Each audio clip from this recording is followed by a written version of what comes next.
নমস্কার সবাইকে সুপ্রভাত এবং স্বাগত জানিয়ে শুরু করি আজকের ভিডিও। আজকের ভিডিওতে আপনারা ইনকাম ট্যাক্স রিক্রিয়েশন ক্লাবের হলিডে হোম কোথায় কোথায় আছে, কিভাবে বাড়িতে বসে কতদিন আগে কিভাবে বুকিং করতে হবে, সমস্ত কিছুর সুলুক সন্ধান পাবেন আজকের এই ভিডিওতে। এছাড়া কত টাকা আয় হলে আপনাদের রিটার্ন জমা বাধ্যতামূলক, সমস্ত তথ্য পাবেন আজকের ভিডিওতে। এছাড়া সেন্ট্রাল গভর্নমেন্ট হেলথ স্কিমের বর্তমান ব্যবস্থা এবং আপনাদের শরীর সুস্থ রাখতে হলে, মন আনন্দে রাখতে হলে কি করতে হবে, সমস্ত তথ্য পাবেন আজকের ভিডিওতে। ভিডিওটি ভালো লাগলে অবশ্যই একটি লাইক দেবেন, শেয়ার করবেন এবং সাবস্ক্রাইব করে সঙ্গে থাকবেন। চলুন আমরা এবার ভিডিওটি শুরু করি।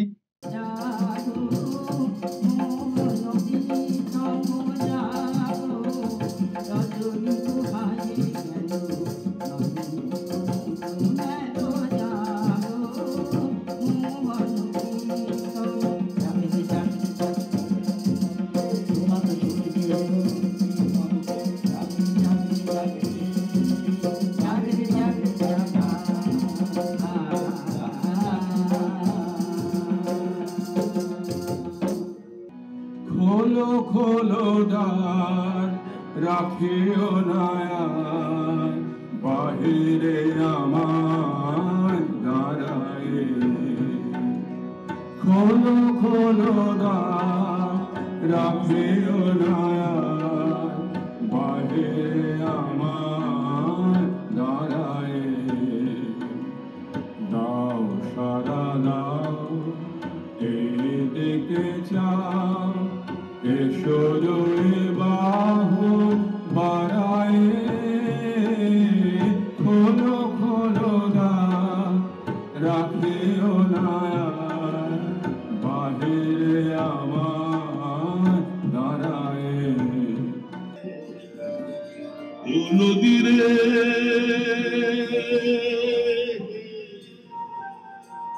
ও নদী রে,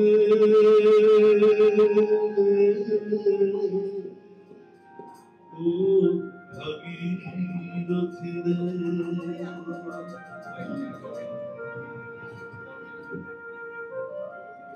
তোরে পারে সুখ, ও পারে সুখ,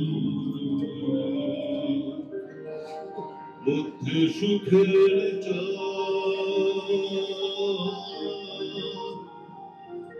সেখানে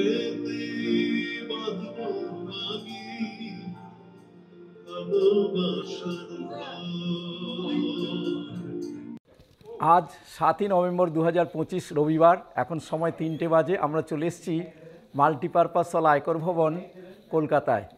এখানে আজকে 20তম এখানে প্রতিষ্ঠা দিবস পালিত হচ্ছে income tax retired gazetted officers ফোরামের। সেই অনুষ্ঠানটা আমরা কভার করব। এখানে একটা সেনজ্যোতি পত্রিকা প্রকাশিত হবে, গান হবে, তারপর মেডিসিন ছাড়া কিভাবে বাঁচা যায় সেই সম্পর্কে আলোচনা হবে। খুব মজা হবে। সমস্ত প্রাক্তন অফিসাররা আজকে এখানে আসবেন, আপনারা দেখবেন, শুনবেন, সঙ্গে থাকবেন। ভালো থাকতে গেলে সবাইকার কথা একটু ভাবতে হবে।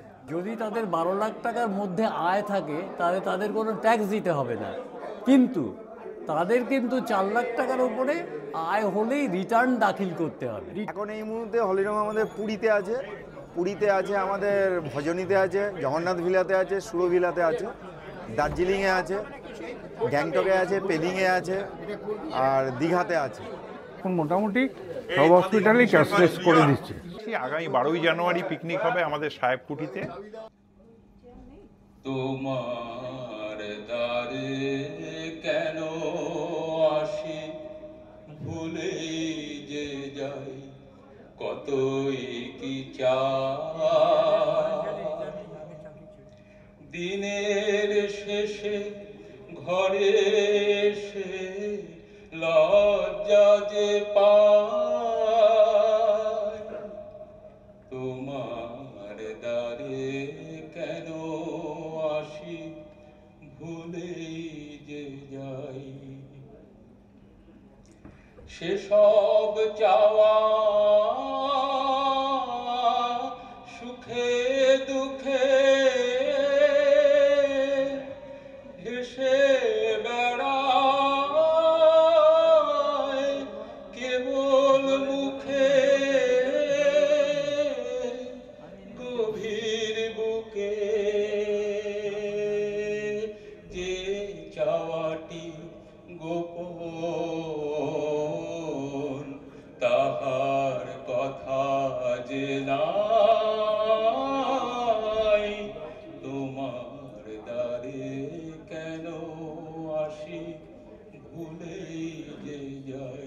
বহুদিনের প্রয়াস আজকে তার পূর্ণতা পেল।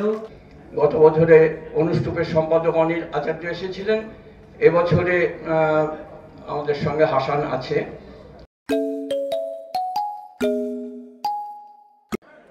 আয়কর বিভাগের সঙ্গে বহু সাহিত্যিক বিভিন্ন পদে চাকরি করেছেন। বিখ্যাত সাহিত্যিক মহাশ্বেতা দেবী, তাঁর বাবা মনীষ ঘটক, তিনি আয়কর বিভাগেই চাকরি করতেন, অফিসার ছিলেন।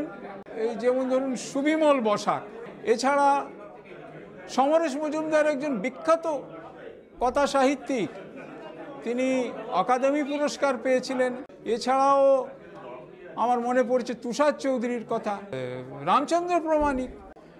আমাদের এই গৌরবটা, এই গৌরব বোধটা আমাদের প্রাক্তন এবং বর্তমান সমস্ত আয়কর কর্মচারী ও আধিকারিকদের থাকা দরকার।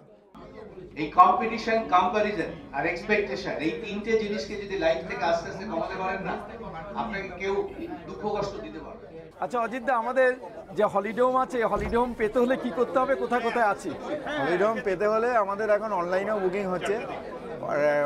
আমাদের অফিস সেক্রেটারি যে রাহুল এবং সনদ, তাদের সঙ্গে কন্ট্যাক্ট করে যদি অ্যাভেলেবেল থাকে ওরা বলে দেবে, বলার পর অনলাইনে পেমেন্ট করলেই বুকিং করা যাবে।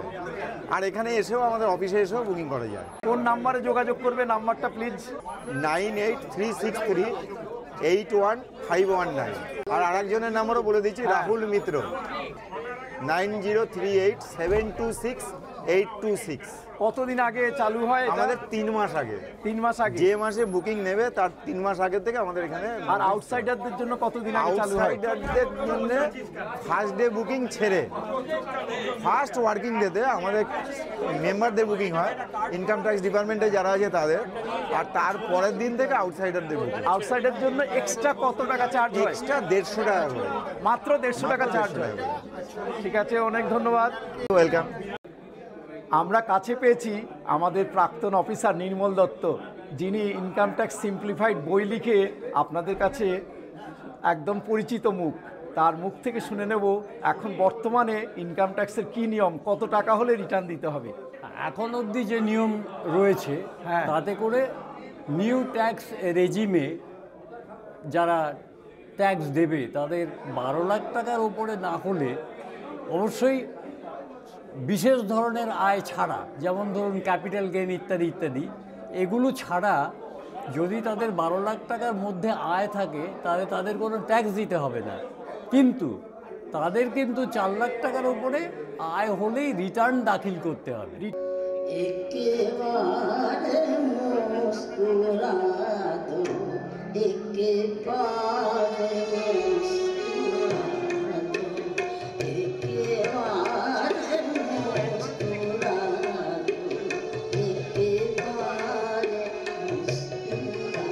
এখানে এসে কেমন অনুভূতি পাচ্ছেন? আমার নাম পান্নালাল চক্রবর্তী। এত সুন্দর প্রোগ্রাম, প্রাণ জুড়ে গেল।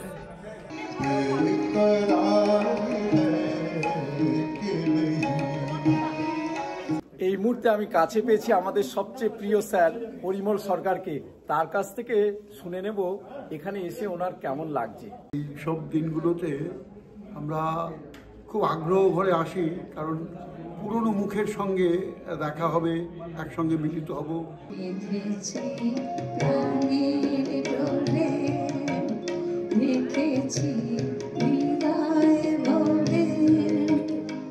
মুড়বুড়ি দুজনতে মনের মেলে সুখে থাকতো। সবচেয়ে ভালো লাগছে কি, আমার পুরনো কর্মীদের, যারা আমরা সহকর্মী ছিলাম, আমরা সকলে এই মুহূর্তে একে অপরের যে বাক্য বিনিময় হয়েছে, তাতে সত্যি দীর্ঘদিনের যে আমাদের যে সম্পর্কটা আবার সেটা জেগে উঠেছে আমাদের মনে। স্যার আপনার কেমন লাগছে? ভীষণ ভালো লাগছে। ভালো থাকবেন স্যার।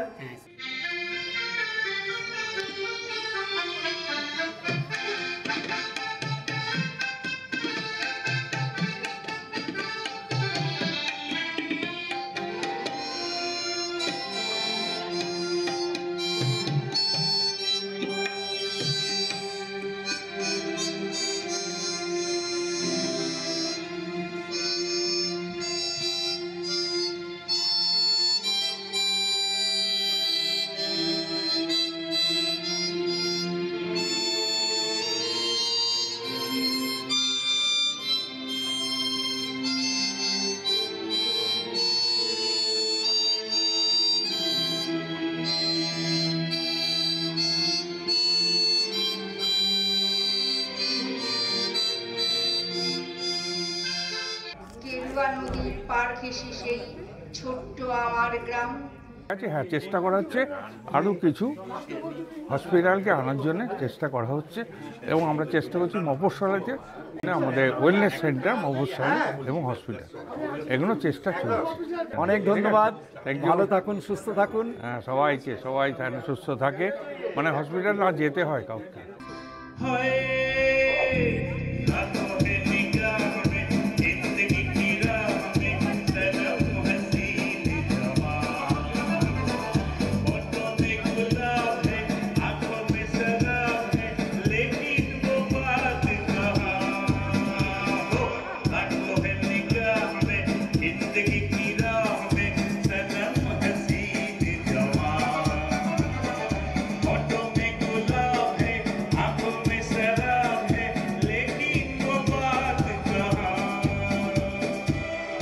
স্যার, আজ আপনার জীবনের সবচেয়ে স্মরণীয় মুহূর্ত একটুখানি বলুন আমাদের ডিপার্টমেন্টের মধ্যে।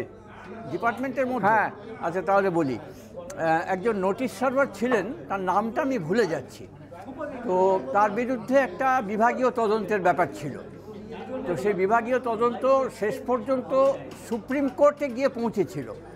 সুপ্রিম কোর্ট থেকে নির্দেশ এসে নতুন করে তার এই ব্যাপারটা তদন্ত করার ভারটা আমার ওপর পড়ে। তো সেই তদন্ত করে আমি তার সপক্ষে একটা রায় দিয়েছিলাম, এবং তাতে তার চাকরিটা সে ফিরে পেয়েছিল। দেবনাথ দা, আপনার কাছে জিজ্ঞেস করছি, ভালো থাকতে হলে কি করতে হবে?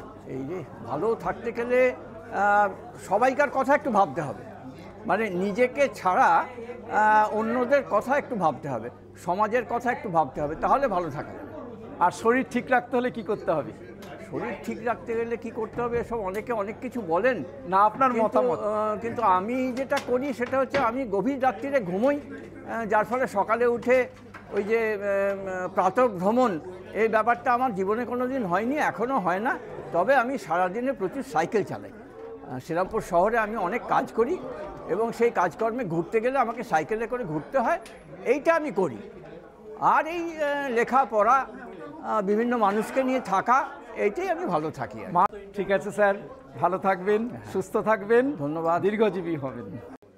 আমি এখন কাছে পেয়েছি আমাদের শ্রদ্ধেয় মৃণালদাকে।